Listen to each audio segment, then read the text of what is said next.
नमस्कार दोस्तों, स्वागत है आपका मनोज रहाटे प्रॉपर्टीज के एक और धमाकेदार एपिसोड में। मैं हूं राजीव मेहता और आज हमारे साथ हैं एमिली और इसाबेला। आज हम बात करने वाले हैं इंडिया के रियल एस्टेट मार्केट में अगस्त 2025 की सबसे बड़ी खबरों की और शुरुआत करते हैं एक ऐसे फैसले से जिसने पूरे सेक्टर को हिला दिया, सुप्रीम कोर्ट का ग्रीन क्लियरेंस वाला फैसला। राजीव, ये तो सच में गेम चेंजर है। 5 अगस्त 2025 को सुप्रीम कोर्ट ने 494 रुके हुए प्रोजेक्ट्स के लिए रास्ता खोल दिया, है ना? अब 20,000 से 15,000 स्क्वायर मीटर के प्रोजेक्ट्स को सिर्फ स्टेट लेवल एनवायरमेंटल क्लियरेंस चाहिए, सेंट्रल की जरूरत नहीं। इससे मुंबई और पुणे जैसे शहरों में अप्रूवल टाइमलाइन 24-30 महीनों से घटकर 12-18 महीने हो जाएगी। और एमिली, इससे डेवलपर्स की कॉस्ट ऑफ कैपिटल भी कम होगी, क्योंकि जितना डिले उतना इंटरेस्ट बढ़ता है। अब छोटे प्रोजेक्ट्स स्टेट लेवल पर ही क्लियर हो जाएंगे, जिससे अफोर्डेबल और मिड इनकम हाउसिंग में कॉस्ट रिडक्शन हो सकता है। बिल्कुल, और इसी के साथ महाराष्ट्र की 2025 हाउसिंग पॉलिसी भी आई है, माझे घर माझा अधिकार। 2030 तक 35 लाख अफोर्डेबल घर बनाने का टारगेट, 70,000 करोड़ की इन्वेस्टमेंट और सीनियर सिटीजन के लिए स्टैंप ड्यूटी सिर्फ 1,000 रुपए। ये तो वाकई में आम आदमी के लिए बड़ी राहत है। मुझे याद है, जब मैं लंदन में हाउसिंग पॉलिसी कवर कर रही थी, वहां भी अफोर्डेबल हाउसिंग के लिए लोकल गवर्नमेंट ने कई रिफॉर्म्स किए थे। लेकिन इंडिया में जिस स्केल पर यह हो रहा है वो काफी इम्प्रेसिव है।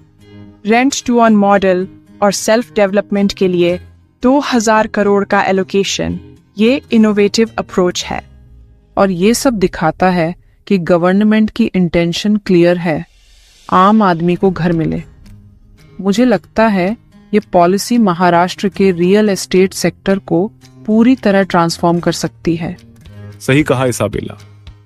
और जब पॉलिसी और अप्रूवल्स दोनों साइड से सपोर्ट मिलता है तो इंडस्ट्री में फ्रेश इन्वेस्टमेंट का फ्लो भी बढ़ता है। अब बात करते हैं लग्जरी हाउसिंग बूम की, जो दिल्ली एनसीआर में देखने को मिला है। 2025 के पहले 6 महीनों में लग्जरी हाउसिंग सेल्स 8.5% बढ़कर 5,868 यूनिट्स तक पहुंच गईं, और इसमें से 97% मार्केट शेयर सिर्फ गुरुग्राम के पास है। गुरुग्राम में साउथर्न पेरिफेरल रोड और द्वारका एक्सप्रेसवे जैसे प्रीमियम इंफ्रास्ट्रक्चर प्रोजेक्ट्स ने तो मार्केट को पूरी तरह बदल दिया है। लग्जरी होम्स का टोटल सेल्स में 27% शेयर पहुंचना यह दिखाता है कि मार्केट में क्लियर पोलराइजेशन हो रहा है। एक तरफ लग्जरी बूम, दूसरी तरफ अफोर्डेबल हाउसिंग की क्राइसिस। और ये सिर्फ इंडिया में नहीं हो रहा, साओ पाउलो में भी कुछ ऐसा ही ट्रेंड है। वहां भी लग्जरी प्रॉपर्टीज तेजी से बिक रही हैं, लेकिन अफोर्डेबल हाउसिंग की डिमांड पूरी नहीं हो पा रही। लैंड कॉस्ट बढ़ने से डेवलपर्स अफोर्डेबल प्रोजेक्ट्स में कम इंटरेस्ट दिखा रहे हैं। बिल्कुल, और इंडिया में भी यही हो रहा है। लैंड कॉस्ट इतनी ऊपर चली गई है कि अफोर्डेबल हाउसिंग बनाना डेवलपर्स के लिए मुश्किल हो गया है। मिडिल क्लास के लिए घर लेना और भी मुश्किल होता जा रहा है, इसलिए 1 BHK यूनिट्स की डिमांड 3 BHK से ज्यादा बढ़ रही है। हाँ, और हाउसिंग प्राइस इंडेक्स भी मार्च 2025 में 125 तक पहुंच गया, जो सालाना 8 पॉइंट की बढ़ोतरी है। दिल्ली एनसीआर में तो 42 पॉइंट का जंप आया है। ये सब दिखाता है कि प्रीमियम लोकेशंस में डिमांड प्रेशर बना हुआ है, लेकिन मिडिल क्लास के लिए वार्निंग बेल है। ये एक ग्लोबल पैटर्न बनता जा रहा है। लग्जरी सेगमेंट में ग्रोथ, लेकिन अफोर्डेबल हाउसिंग में गैप बढ़ता जा रहा है। और ये पॉलिसी मेकर्स के लिए भी एक बड़ा चैलेंज है। उन्हें बैलेंस बनाना होगा ताकि हर सेगमेंट को फायदा मिले। अब बात करते हैं फाइनेंस और टेक्नोलॉजी की, जो 2025 में रियल एस्टेट मार्केट को नई दिशा दे रहे हैं। इस साल होम लोन रेट्स में जबरदस्त कंपटीशन देखने को मिला। बजाज हाउसिंग फाइनेंस ने 7.35% पर लोन ऑफर किया। ICICI और HDFC भी पीछे नहीं रहे। और एनपीए में भी जबरदस्त गिरावट आई है। मार्च 2021 के 9.11% से घटकर मार्च 2025 में 2.58% तक। बैंकिंग सेक्टर की हेल्थ सुधरने से क्रेडिट फ्लो बढ़ेगा, जिससे रियल एस्टेट फाइनेंसिंग और आसान हो जाएगी। और टेक्नोलॉजी की बात करें तो गांधीनगर में अगस्त 2025 में इंडिया का पहला प्रॉपर्टेक एक्सपो हुआ। AI powered property search, blockchain transaction, VR tour, IoT smart properties, ये सब अब रियलिटी बन रहे हैं। मुझे याद है जब मैंने पहली बार प्रॉपर्टी टेक्नोलॉजी देखी थी तो बस एक सिंपल वेबसाइट थी जिसमें प्रॉपर्टी लिस्टिंग होती थी।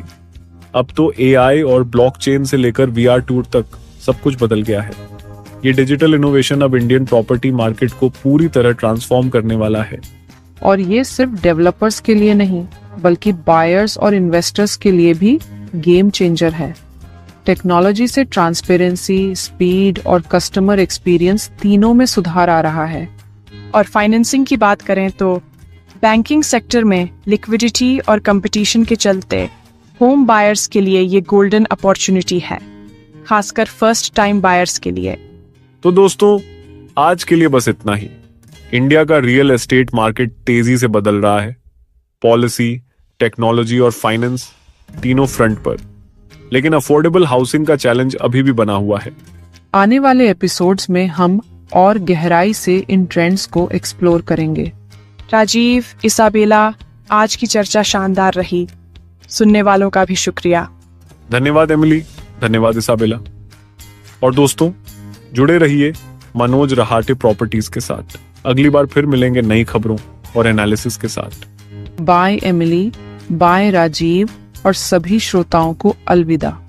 बाय इसाबेला, बाय राजीव और सबको गुड बाय।